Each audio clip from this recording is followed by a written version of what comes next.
কিছুক্ষণ আগের যে টেলিভিশনের খবর তাতে দেখা যাচ্ছে প্রথম দিনেই আলোচনা চমৎকারভাবে এগিয়ে যাচ্ছে।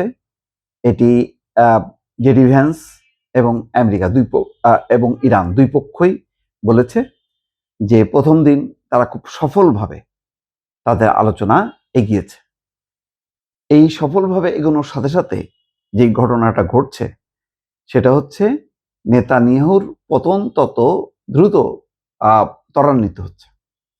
এখানে ট্রাম্প হয়তো কোনো রকমে উপহাস ঠাট্টা এবং তার মানে চিরাচারিত যেই স্বভাবগুলোর কারণে তিনি হারলেও তিনি টিকে যাবেন, কিন্তু নেতানিয়াহুর পতন কোনোভাবেই ঠেকানো সম্ভব না।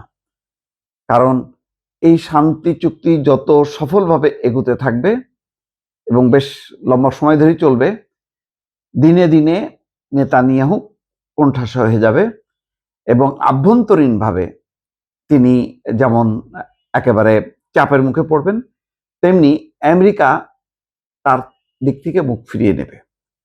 এবং ইতিমধ্যেই যে খবরাখবর যে গত বেশ কিছুদিন থেকে, অর্থাৎ এই সমঝোতা চুক্তি চূড়ান্ত হওয়ার পর থেকে নেতানিয়াহুর সাথে ডোনাল্ড ট্রাম্পের মুখ দেখাদেখি অথবা কথা বলা বলি সবই বন্ধ হয়ে আছে। তো এই অবস্থাটা যেহেতু ইসরায়েল এবং তার নেতানিয়াহু আমেরিকার মুখাপেক্ষী হয়ে আমেরিকার সমর্থন নিয়েই এতদিন ধরে তারা এই গাজাতে হত্যাযজ্ঞ চালাচ্ছিল, ইরানে হামলা চালিয়েছিল, লেবাননে এখনো নির্বিচার হামলা চালিয়ে যাচ্ছে। তো এইটার এখন আর সমর্থন তিনি কোনোভাবেই আমেরিকার কাছ থেকে পাবেন না। যখন পাবেন না তখন আস্তে আস্তে থেমে যাবে, ইসরায়েলের সমস্ত হামলা থেমে যাবে, আভ্যন্তরীণভাবে সংকট তীব্র হবে। সেই সংকটের মুখে নেতানিয়াহুর পতন হবে বলে আন্তর্জাতিক মহল মনে করছে। এখানে বলা হচ্ছে যে মধ্যপ্রাচ্যকে খাদের কিনারে ঠেলে দেওয়া এক খলনায়ক হিসেবে তিনি ইতিহাসে নিন্দিত হয়ে থাকবেন। অর্থাৎ আজকে মধ্যপ্রাচ্যের যে ক্ষতি, যে সর্বনাশ, যে গণহত্যা, যে রক্তপাত, তার মূল নায়ক হচ্ছেন নেতানিয়াহু। প্রায় সব ক্ষেত্রেই ইসরায়েলি এই নেতার সমাধান ছিল সবসময় একটাই, হিংস্রভাবে প্রতিশোধ নাও এবং হত্যা করো। এভাবেই তার হচ্ছে সমাধান। কিন্তু হত্যাযজ্ঞ চালিয়ে সংকটের সমাধান করা যায় না, এই বাস্তব সত্যকে তিনি কখনো স্বীকার করেননি। ইরানের বিরুদ্ধে বিনা উস্কানিতে অবৈধ যুদ্ধ ঘোষণা ছিল নেতানিয়াহুর নীতির চূড়ান্ত বহিঃপ্রকাশ, যেখানে ডোনাল্ড ট্রাম্পকে টেনে এনে একটা অন্তহীন যুদ্ধের মধ্যে আমেরিকাকে জড়ানো হয়েছে, যার কারণে আমেরিকার জনগণ এবং ট্রাম্পের দল তারা মনে করছে যে এর ফলে আমেরিকার আসলে একটা নৈতিক পরাজয় ঘটেছে। প্রেসিডেন্ট ট্রাম্প এখন মরিয়া হয়ে বোঝানোর চেষ্টা করছেন যে ভার্সাইয়ে তিনি যে যুদ্ধবিরতি চুক্তিতে স্বাক্ষর করেছেন, অর্থাৎ ফ্রান্সে, তা কোনো কাপুরুষোচিত আত্মসমর্পণ নাই। কিন্তু বিশ্বজুড়ে সংশয় ও উপহাসের মুখে পড়েও ট্রাম্প হয়তো এই রাজনৈতিক লজ্জা কোনো মতে এড়াতে পারবেন। তবে নেতানিয়াহুর জন্য এই পরিণতি হতে যাচ্ছে চরম বিপর্যয়কর। তার রাজনৈতিক খতিয়ান এখন একটি অপরাধ নামার মতো শোনায়। কয়েক দশক ধরে নেতানিয়াহু ফিলিস্তিনিদের জন্য একটি স্বাধীন রাষ্ট্র গঠনের বিরোধিতা করে এসেছেন।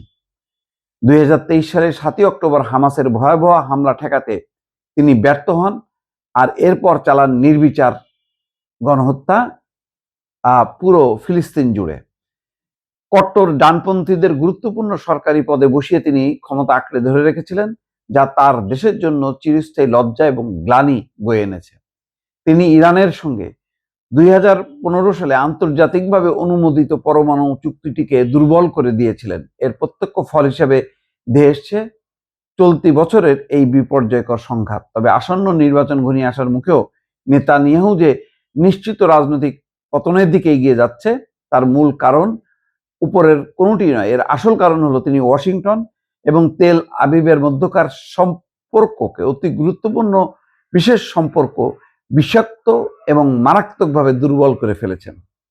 অবস্থা এমন দাঁড়িয়েছে যে ট্রাম্প এবং নেতানিয়াহু এখন একে অপরের সঙ্গে কথা বলছেন। এগুলি যা বললাম দর্শক, আন্তর্জাতিক বিশ্লেষণ, এবং এই বিশ্লেষণটা আসছে এই কারণে যে এই কোনো কারণে যদি ইরান এবং যুক্তরাষ্ট্র এই আলোচনায় সফল হয় এবং চূড়ান্ত চুক্তিতে পৌঁছে যায়, তাহলে কিন্তু মধ্যপ্রাচ্যের ভাগ্য ভবিষ্যতে ইরান এবং যুক্তরাষ্ট্র মিলে নির্ধারণ করবে।